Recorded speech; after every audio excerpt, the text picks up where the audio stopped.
un problema, porque en la Biblia Dios mismo manda a matar gente, porque Dios mandaba a dar pena de muerte hasta por recorrer una ley. Los niños, si son malcriados, tú puedes matar a tu hijo si es malcriado. Tú puedes matarlo, aunque sea tu hijo, tu hermano, tu papá, tu mamá o tu mejor amigo. Si te mandó a adorar a otro Dios que no es el tuyo, tú puedes matarlo tú y el pueblo.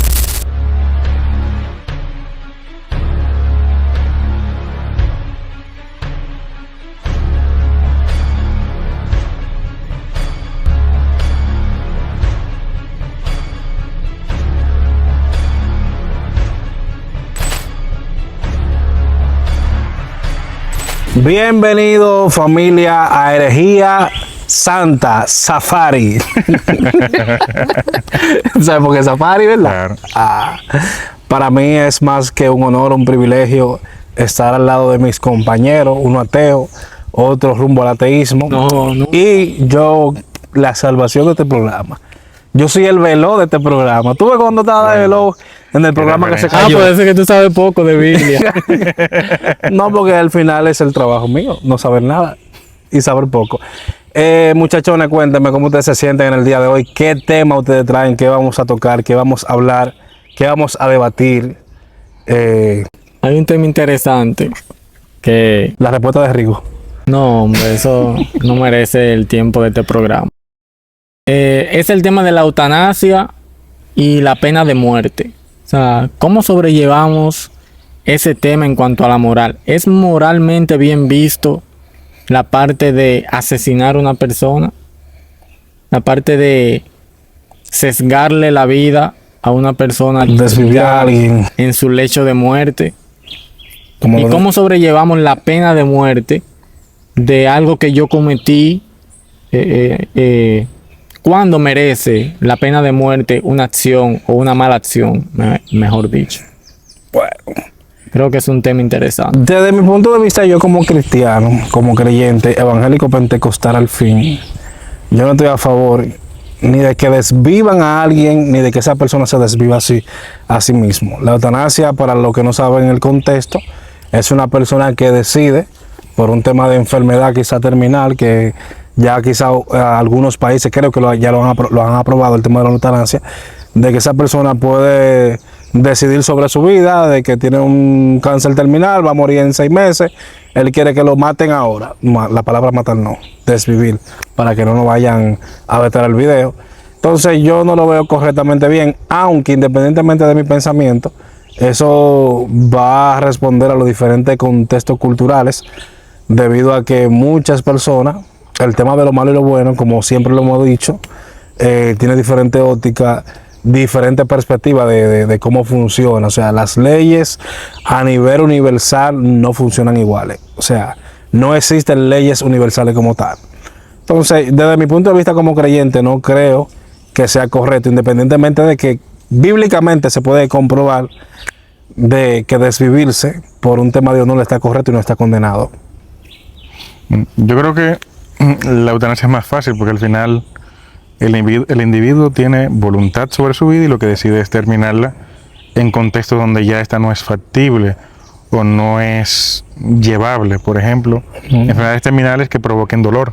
Sí. Son los contextos donde mayormente se dan, o donde el paciente no tiene control sobre su cuerpo o su vida y la muerte resulta un poquito más placentera que estar viviendo en una condición de dependencia total de un equipo, de un tercero, o en este caso vivir con dolor todo el tiempo. Para mí esa parte no es un conflicto, no hay un precedente bíblico que te prohíba tampoco esa parte. O sea, tú no puedes decir, que Dios da la vida y Dios la quita. Pero al final ese texto no tiene nada que ver con eso.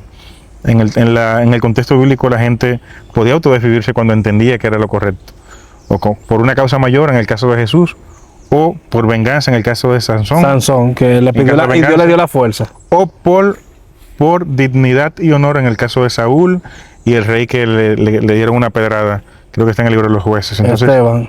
No. No fue la pedrada de Esteban que vio los No, fue en el Antiguo Testamento. Un rey, una mujer lo agarró y le dio en la cabeza. Él no se podía mover y le dijo al soldado que lo terminara con la espada para no que quedara la vergüenza de que una mujer lo había hecho. Entonces, desde la Biblia tenemos autodesvivimiento por venganza, Sansón, autodesvivimiento por honor, como el caso del rey que mencioné, y de Salomón, autodesvivimiento o inducción al autodesvivimiento asistido en el caso de Jesús. Entonces, ahí no sería un problema. Con la otra, que es la pena de muerte, ya no sería realmente desde el contexto bíblico, porque en la Biblia Dios mismo manda a matar gente a cada rato cuando hacen algo incorrecto. Entonces, bíblicamente, Le daba una pena de muerte. O sea, en fin, lo que tú me estás diciendo O sea, también que la Biblia no es un referente, la Biblia no es un referente para ir moral. en contra de esa O sea, parte que moralmente la vemos mal desde esta parte del mundo. nadie que cree en la Biblia puede apelar a que la pena de muerte sea incorrecta, porque Dios mandaba a dar pena de muerte hasta por recoger una leña.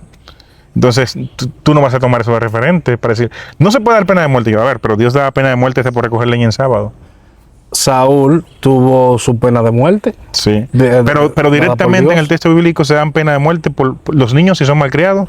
Tú puedes matar a tu hijo si es malcriado. Si una gente te manda a adorar a otro Dios que no es el tuyo, según el texto de Números 13, tú puedes matarlo, aunque sea tu hijo, tu hermano, tu papá, tu mamá o tu mejor amigo. Si te mandó a adorar a otro Dios que no es el tuyo, tú puedes matarlo tú y el pueblo. Es una pena de muerte.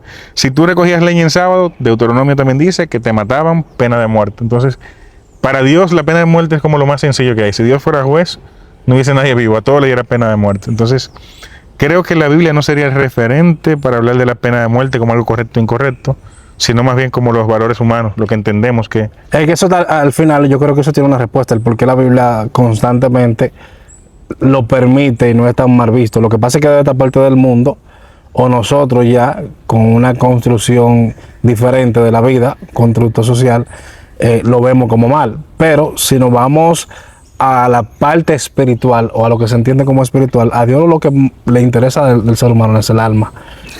No, y no lo estoy diciendo dentro del personaje, estoy hablando de lo que dice la Biblia, o sea, dentro del contexto, o sea, el parte del cuerpo. Realmente no. Déjame explicarte por qué había tanta matanza, eso yo idealizando, por qué hay tanta matanza del principio de los tiempos, de que mata, porque al final nunca se trató de esta carne, sino que... Sí.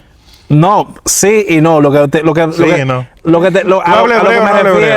que me refiero es como que era más, es más importante lo que hay dentro del cuerpo. Realmente no. Es que no, Realmente la es un visión disparate, siempre fue entonces. terrenal. siempre fue terrenal. O sea, Dijo un disparate entonces. Sí. Era un asesino sádico. un huevo. Lo que pasa es que, por ejemplo, yo lo que veo el asunto de la pena de muerte como algo injusto, en el sentido de que, ok, tú abusaste de una muchacha, esa muchacha tiene que vivir toda su vida con ese trauma, mientras tú dejas de existir. O sea, no lo veo justo que tu vida se acabe en un instante cuando las personas que tú dañaste van a vivir toda la vida con ese sufrimiento. Yo siento que las personas que se quedan sufren más que el que se va. No veo como justo que la pena de muerte sea un pago. Yo digo que tiene que existir mejor una... Hay cosas que no se pagan ni con la vida, tú dices. Exacto, hay cosas que no se pagan ni siquiera con la muerte. Lo que pasa es que la ley intenta ser perfecta, pero el mundo es imperfecto. Entonces, no hay una medida que quizás pueda satisfacer las atrocidades que haga una persona. Porque si piensas en tortura también hay un poquito de parcialidad ahí, porque es que no hay una manera correcta de tú decir, mira, lo que le corresponde es esto exactamente. Porque incluso dos casos de abuso pueden ser diferentes. Dos casos de abuso. Por ejemplo, o dos casos de robo pueden ser diferentes, aunque sea exactamente igual. Porque, por ejemplo, tú tendrías que ver en ese sentido tan amplio qué tenía la persona, si tenía necesidad, si había pasado por circunstancias que lo empujaron a eso, si realmente tuvo tantas opciones aparte de eso, si tiene una condición médica o psicológica o psiquiátrica. Entonces, al final, la ley no puede trabajar sobre la individualidad de cada caso. La ley trabaja bajo estándares. Exacto. Que no siempre van a ser perfectos, pero te da más o menos una orientación en cuanto a qué hacer en qué situación. Ahora, yo no creo que toda vida es valiosa. No, espérate. No lo creo. Espérate. Pero- ¿Cómo así? Desglosa esa parte. No, o sea, para mí no toda vida es O valiosa. sea, hay vidas que valen más que otras. Sí. Pon un ejemplo, ¿cómo cuáles? Yo creo que tu interacción con otro ser humano le da valor o le quita valor a tu vida. Y si la forma en la que tú expresas tu vida es dañando la integridad económica, física o del individuo, tu vida vale menos. ¿Por qué? Porque el valor lo damos nosotros como sociedad. No hay nada fuera de ti que te dé ese valor. Entonces, la sociedad es que define qué tan valioso tú eres en virtud de cómo tú te comportes. Y eso también es problemático, pero por ejemplo te digo, yo no comparto la idea de que toda vida es igual de valiosa. No lo es. No es lo mismo la vida de una persona que se dedique a consumir sustancias y ande relengando por la calle, robando cosas para drogarse. No es lo mismo que una niña de 7 años. Y en la práctica todo el mundo sabe que no es lo mismo. Si te dan a escoger entre uno y otro, tú vas a escoger a la niña, siempre. En el 99% de los casos, y el que dice que no, lo que es un disparatoso. Pero tú dices para desvivirlo, en Pero este ahí voy, caso, un porque ejemplo más sencillo. ¿quién es que define o de dónde nace la idea de que desvivir a alguien sería como una paga? Por ejemplo, la paga de muerte, la paga del pecado es la muerte, un ejemplo, partiendo de lo que dice la Biblia. Porque arrastrando lo que dice profundo, para mí, una persona que la desviven, o sea, esa persona no está sufriendo. Esa persona le dieron un boleto directo al descanso eterno. Lo que pasa es que ese concepto viene de culturas muy antiguas o de tiempos muy antiguos, donde la sangre era un tipo de pago.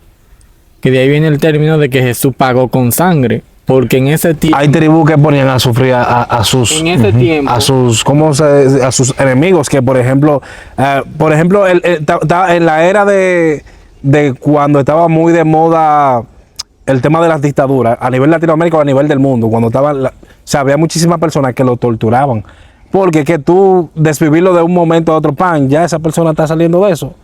Pero tú torturarlo con un corta uña, matándote con un corta uña, la persona va a sufrir en carne. O sea, sí. No me va a decir tú a mí de que, por ejemplo, vengan y agarren y me maten a profundo. Dije que ya porque le dieron un tiro en la cabeza. ¿Por qué yo que maten a Evan? No. O sea, dije que con un tiro en la cabeza. No, para mí. Lo que pasa es que al final. Esos cobardes que se matan sí. Luego de desvivir a alguien. Lo que pasa es que al final eso te lleva a un salvajismo y te convierte en una condición igual o peor de la gente que tú estás desviviendo. Y los valores como sociedad se degradan. Por eso digo que es complejo cuando tú lo llevas a un nivel de sociedad. Que la sociedad, que cuando tú hagas tal cosa te vamos a desvivir. Es que cada caso es diferente. Y la tortura, aunque a nivel individual tú puedes decir, yo le haría eso. Yo quizá no te lo juzgaría. Pero como sociedad o desde las leyes es más complejo hacer eso.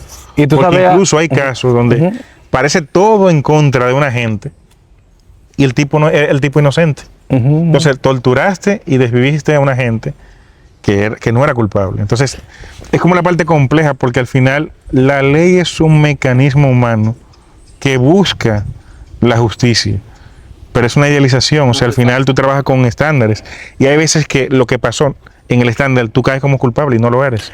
Entonces, tomar una medida drástica con alguien que realmente en la realidad ni siquiera es culpable es complejo. Yo creo que nosotros somos asesinos por naturaleza. Usted tiene la capacidad de ser un asesino igual que usted.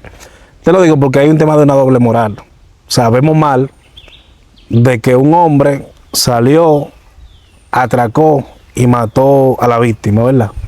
Pero vemos mucho los cibernautas y de hecho de muchos de nuestros abuelos, hasta cualquier persona, que dicen a fulano lo que hay que matarlo. O sea, ya no ahí entraría una doble moral de que estoy viendo mal el hecho de que, partiendo de lo que tú dijiste ahorita, de que por ejemplo esa persona desvivió a alguien y el público pide a grito, a fulano lo que hay que asesinarlo, a fulano lo que hay que torturarlo, hacerle esto y esto. ¿Eso nace del corazón o eso nace realmente de la intención natural del hombre? Sí, pero que la intención no te culpa. O sea, no es el concepto religioso de que si tú la miraste, pecaste con ella en tu corazón. O sea, en la práctica tú puedes tener toda la intención del mundo y no ejecutarlo nunca. Y se queda o en una expresión o en un momento de frustración, ira o emoción, o se queda en un deseo. Pero por lo que la gente juzga es por los hechos. Porque las emociones y el pensamiento no están en control de nadie fuera de ti. Entonces, es más complejo de ahí porque todos nosotros sí hemos tenido hasta deseos de autodesvivir o que la vida se acabe, o desvivir a otra persona hasta por algo tan sencillo como que te robaron un teléfono. Pero de ahí a llevarle una acción es diferente, porque lo que juzgan las leyes son las acciones. Lo que la sociedad puede juzgar son las acciones. No puedes juzgar tu pensamiento. ¿Qué pasa que, por ejemplo, cuando publican de último minuto o de cualquier periódico digital de que desvieron algo, yo me siento bien cuando desvío un delincuente o algo. Sí, o sea, O sea, yo me siento como Ahí que entra bien. lo que él dice, que no Y toda da- la vida valen igual. y para la da sociedad. placer, pero eso se queda dentro de ti. O sea, tú no estás haciendo nada que haga daño realmente a otro individuo. Porque, de hecho, no siempre tú vas a poder controlar lo que tú sientes. Entonces, sería peor que la película Policías del Futuro, que te metían preso antes de tú cometer el crimen. En este caso, te meterían preso o habría sentencia por lo que tú estás pensando. Entonces, por eso te digo que en la práctica la ley está limitada. Realmente, mucha gente, por ejemplo, hay psicópatas que son adaptados. Es decir, tienen una condición psicopática, pero están adaptados a la sociedad y no cometen ningún crimen, no delinquen. Pero su mente es de un psicópata. Claro. Entonces, tú no puedes meterle preso ahí porque no han hecho realmente nada. Y sin embargo, hay personas que pasan por normales y hacen cosas atroces que un psicópata no ha hecho. Entonces, al final, lo que tú juzgas es el hecho. El tipo ahora que desvivió a la mamá y a su hija y dijo que Que porque dijo hicieron que una fue una brujería. Lo que yo no entiendo es si la pena de muerte está tan clara en la Biblia, ¿por qué los cristianos están en contra de que la aprueben? Porque los cristianos leen poca Biblia. Eso es lo que pasa. O lo evangélico, no, porque hay que ser honesto. Hay cristianos, personas que siguen la línea de Jesús, que el cristiano es una persona que sigue la línea de Jesús. Ahora, en Lucas 19, Jesús cuenta una historia muy interesante donde hay un rey que invita a un grupo de gente a una boda y la gente no le hace caso y después invita a un grupo de gente y dice, ven, a lo que me hicieron caso tráelo, córtale la cabeza. Sigue siendo pena de muerte. Ah, es una parábola. Claro, que ilustra qué. ¿Cuál es el simbolismo de cortarle la cabeza? Es eso justamente lo que significa. La ilustración o la parte metafórica de la parábola no es cortarle la cabeza. La ilustración es la boda y la invitación. Pero las consecuencias es la que van a sufrir. Sí. Entonces, aún Jesús tiene esta mentalidad de Sí, pena de instinto muerte. asesino. O sea, de pena de muerte. No dice sino de pena de muerte. Es decir, él considera que la muerte puede ser una consecuencia de tus actos. Claro, porque tú sabes los juicios que Dios mandaba, por ejemplo, que destruyó ¿cómo? Pues yo no sé mucho de Sodoma y Biblia. Gomorra. No, ese uno, pero donde estaba Los este tigre, amalequitas. el del barquito, el de la yola. Jonás.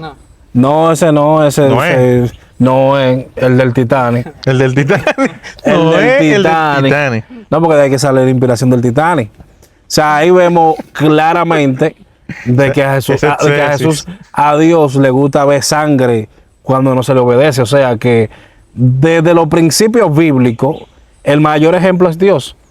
De que, o sea, si nos vamos por ese Dios evangélico, Que yo digo que lo todo quieren eso vender. fue interpretación de la gente. Sí, no, Dios no. me mandó, al final es interpretación tuya. No, pero Sí, porque él hicieron una brujería. suponiendo de que sí, al final, si utilizamos la... que tú lo querías Yo no, como tú dijiste una vez, yo no creo que la Biblia sea un manual de que para nosotros practicar la moral. No, no lo es. Porque es un libro bastante inmoral. Es un mal Desde el manual. Génesis 1:1 hasta Apocalipsis, que es lo último, que ahí es donde hay vainas raras Sí. y vainas extrañas. Pero mira, en resumidas cuentas, la eutanasia, a mí, o sea, yo no veo ningún conflicto porque al final el individuo es que decide ponerle fin a su vida. Y es su vida. No hay mucha perdedera ahí.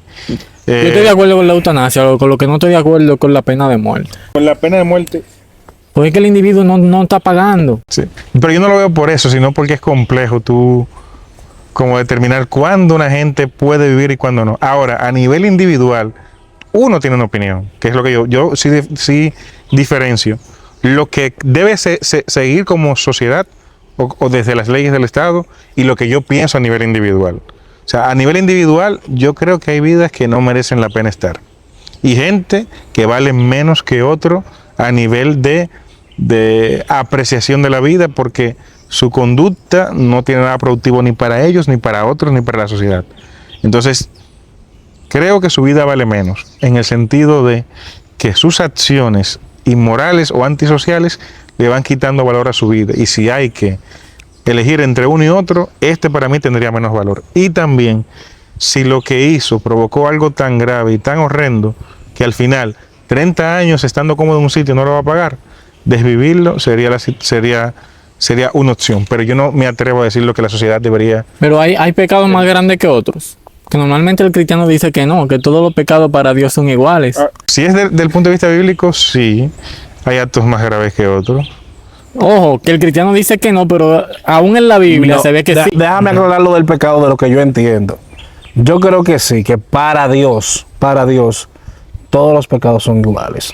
Ahora bien, yo sí lo que creo que cada pecado de manera individual tiene consecuencias diferentes desde donde tú estés. Si tú estás aquí en la tierra y estás en Dominicana y tú mataste y robaste, tú sabes que va a tener una pena bacanísima que la va a tener que cumplir a nivel penal. Ahora, si tú ese mismo acto lo cometes en un país donde culturalmente no está mal, pues entonces tus consecuencias van a ser más leves. ¿Y por qué a Pedro solamente le echaron un boche cuando no creyó? Y a su amigo Morrele que le prendieron fuego. Porque estaban en contextos culturales diferentes. Ok, y Nadat y Abiud y el fuego. Y por ejemplo Moisés. No, lo que pasa es que Moisés, ¿me entiende? Espiritualmente no va a entrar porque ella... Sí. Le voy a poner uno del Nuevo Testamento. Pedro, Tomás dudando. Tuvo que con meter acto un de dedo en incredulidad. el hoyo. Y Ananí y Zafir. Porque a uno lo mataron y a otro nada más lo reprendieron. Es que nada más el simple hecho de tú decir para Dios, tú no puedes entrar ahí. Sí. Pero es lo que te estoy diciendo. Es la mente Es lo que estoy diciendo. O sea, Lo que sí se ve en la lo que se Biblia, interpreta. lo que sí se ve en la Biblia es diferente tipo de sacrificio para diferentes tipos de pecados. Tomando en cuenta que eso que se dice, que leyes, que Dios, eso para mí fue estos tigres, ellos mismos, que se inventaron esas leyes, de lo que yo entendía que Dios le podía decir. O sea, ¿sabes de las personas que yo conozco que dicen que Dios le habla audiblemente? Sí, O sea, que le hablan audible. O sea, yo escucho unos predicadores que ellos dan unos tipos de testimonio, como que ellos hablan con Dios, como que de un Pokémon. Sí. De que porque cuando yo esta mañana estaba orando, yo le preguntaba a Dios, ¿y por qué esto y esto y esto? Y Dios me dijo, no, porque esto y esto y aquello. Y no, pero Dios, pero tú sabes que esto y esto. Y Dios me dice, no, mi siervo, es porque esto y esto y esto, y debes de hacerlo. No, pero Dios, que yo no lo voy a hacer. O sea, Las alucinaciones auditivas son muy comunes, Mi rey. especial en gente que no se educa mucho. Hay mucha gente que escucha voces. Y Yo la he escuchado. eso se medica. Se puede ir al psicólogo en primera instancia, si no funciona, ir al psiquiatra. Y el psiquiatra, si no puede, evidentemente te recomendaría un medicamento para que elimines o controles las alucinaciones auditivas, que son muy comunes. Eso pasa mucho. Por ejemplo, la señora que el año pasado desvivió a su hija, porque Dios le dijo tal No cosa. sería autosugestión. Puede ser autosugestión, pero hay ocasiones. Mucho comportamiento religioso realmente también tiene un patrón psicológico que había de tratar. De hecho, la mayoría de los cristianos fundamentalistas dominicanos deberían darse su vuelta por el psicólogo. Por ejemplo, la que habla de sirenas que vio en Haití, la que habla de que los retretes son ¿Cómo que ella se llama? portales sobrenaturales. ¿cuál es esa? La que estaba en el Leviatán. No, mi amiga y hermana Estefania. Yo creo Esa muchacha, yo no soy psicólogo. Para mí debería atenderse con un profesional de la Tú salud. sabes que yo le creo todas las cosas que ella dice que ha visto. Bueno, Porque incluso, lo que pasa es que aunque ya aunque ella está nosotros- hablando mentira, ¿qué es eso? Está hablando mentira, pero ella está peor que Elizabeth Silverio. O sea, ella está en un nivel de tanta mentira que posiblemente se la crea y eso no es normal. no, yo no Que vaya creo, yo no psicólogo. creo que sea mentira. No, yo sí que creo. se la crea. Yo lo que creo que ella ya tiene una comunidad que ella lo alimenta. No, yo no voy a ir por ahí. De Yo lo que sí, sale del inodoro, el si nos portero. vamos desde el punto del que tú estás partiendo, yo creo que probablemente ella haya vivido todas esas experiencias que dice, pero tiene que ver con un tema de autosugestión, un tema de que tiene que ir al psicólogo, No, al psiquiatra. Es que ni eso, es que esa gente son impresionistas.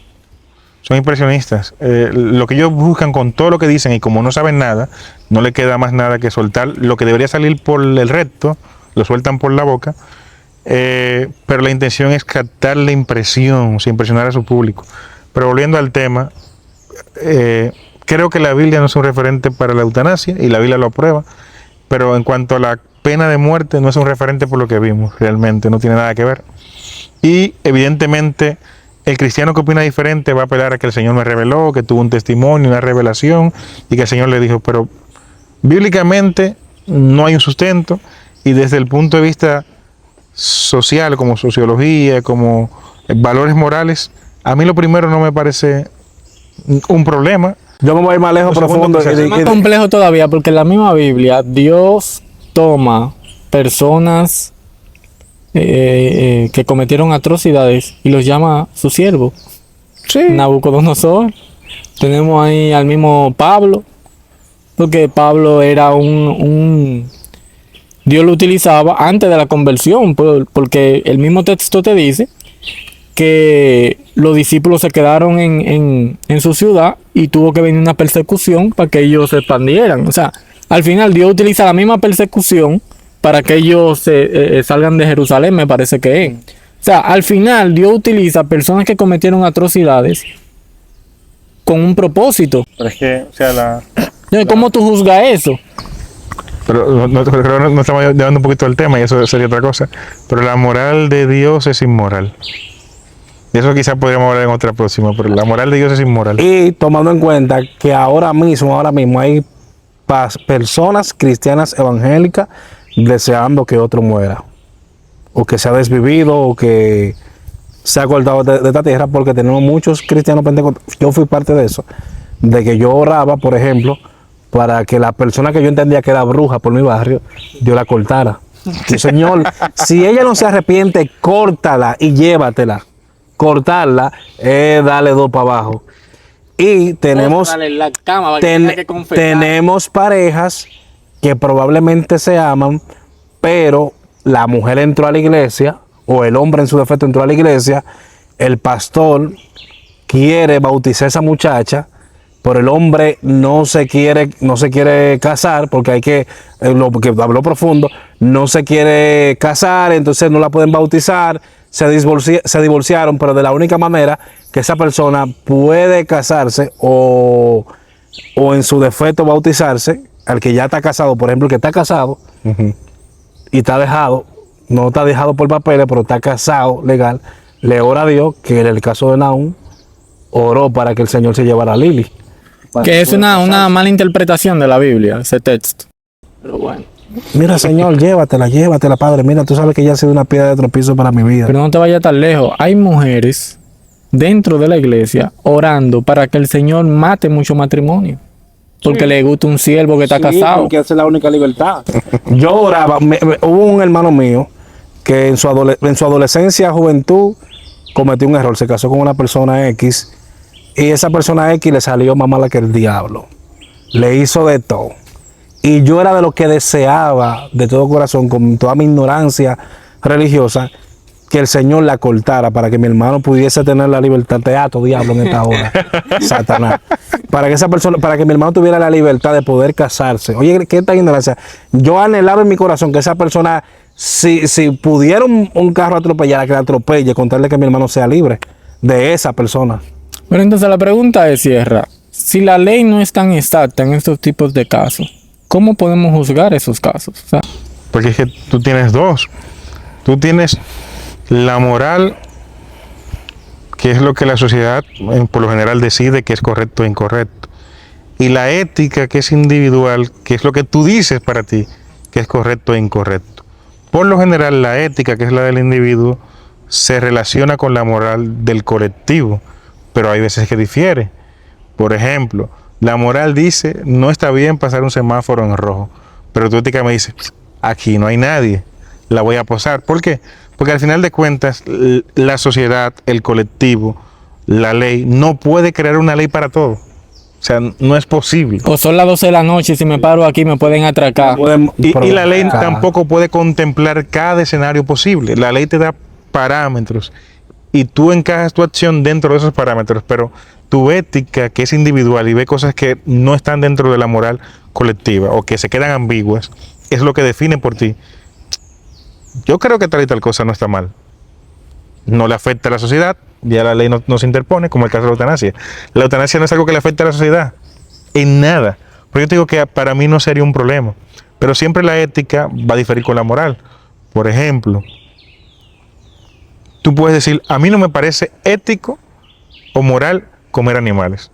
Pero no hay ninguna ley que te ampare eso.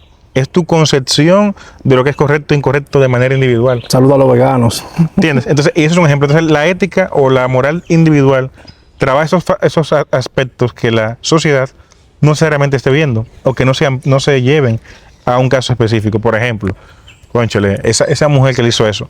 La moral de la sociedad no va a decir si tengo que hablarle o no hablarle. Depende de lo que yo defina como individuo. Y por eso la decisión puede ser diferente para él que para su hermano y para otro. Desvivir a alguien en defensa propia, yo lo veo correctamente bien. Sí, por ejemplo, y otra gente puede encontrárselo mal. Incluso hay ocasiones en que a una gente le hacen algo y su ética le dice que puede seguir hablándole, y tú que no viste el escenario, tu ética dice, no, ni yo le hablo. Y te pones bravo tú y el otro no. ¿Por qué? Porque tu ética difiere con la del individuo. Para él sí hay un acceso al perdón, para ti eso no se puede perdonar. Entonces yo ahí sí marcaría la diferencia. Por eso digo, desde mi ética, yo considero que desde mi ética y la moral, la eutanasia se puede hacer. No hay ningún problema. Ahora, desde mi ética, la pena de muerte sí es válida. Desde la moral, lo veo complicado. La pena de muerte. Sí. Pero es que al final la eutanasia es una tontería, porque si yo quiero desvivirme, lo voy a hacer como quiera. O sea, si ustedes no me ayudan, lo hago solo. ¿Cómo lo hacemos? O sea, al final, la sociedad no tiene cómo controlar o cómo regular eso. Sí. Es sencillo. Así que, señores, dejen su opinión ahí debajo. ¿Qué ustedes opinan? Si están de acuerdo con la pena de muerte, si no están de acuerdo. Si ustedes le aplicarían la eutanasia a su hijo, a su hija. A mí desconéctenme. No. Atención, familia. Que quede Amigos. que quede este video como No. evidencia. Quiero que quede esto como evidencia. Para yo coger de que lucha como Julio Melga, de que me están dando profecías y que yo me voy a sanar. Si yo tengo un cáncer terminal y yo sé que estoy para 3 años, desconéctenme. O en su defecto, una inyección que me manden para el mundo 2 huyendo, porque El mundo. se gasta mucho dinero. Tengo familiares, amigos cercanos que gastaron un dineral cogiendo lucha con el viejo, la vieja. El viejo se va, Claro. el viejo se va, no, y luchando con un viejo de 80 años. Desconecten a ese viejo, métanle una inyección, salgan de él, y esto fue herejía santa. Espérate. A veces la eutanasia es el mayor acto de amor que tú haces por los familiares. El diablo. Porque en muchos casos no es el familiar que quiere seguir con vida, es el egoísmo del familiar que no quiere perderlo. Claro. Entonces, la eutanasia puede ser un acto de amor. Y esa es tu realidad. Yo me acuerdo que cuando cristiano, había un señor que tenía cáncer y el cáncer duele como el carajo. Sí. Y le orábamos y él dijo, ay no, oren para que me mate, oren para que Dios me mate. Y le oramos para que el Señor se lo lleve y se lo llevó. Entonces, a veces puede ser un acto de amor. Ahí terminé. Esto fue herejía santa.